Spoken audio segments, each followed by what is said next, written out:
Let's integrate Kit with your deadline funnel campaign. So the first step is, if you see this screen, it means that you need to grab your API keys from your Kit account. We're going to do this in Kit by going to the top right menu, go to Settings, and then Developer. Copy your API key and paste that here into deadline funnel. And then we're going to do the same thing for our API secret and then click Integrate. Once that's done, you're going to choose the tag that starts the tracking and deadline funnel for your subscribers. So this will be the trigger tag in Kit.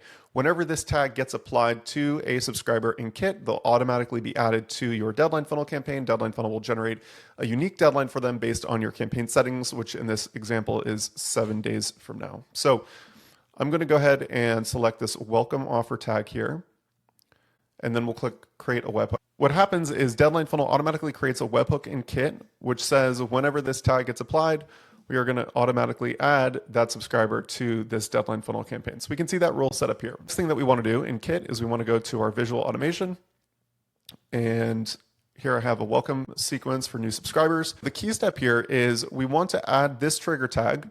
So this same tag that we've set up here in our deadline funnel campaign, we want to make sure that this tag is getting added in our automation whenever we want the deadline to start for subscribers that are going through the automation. So in my deadline funnel campaign, I have this welcome offer tag selected as the trigger tag for this campaign.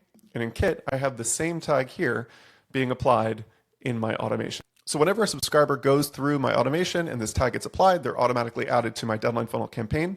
And that's it. I can go ahead and switch over to the campaign quick start, mark this step as complete, and then continue with the rest of my campaign setup from there.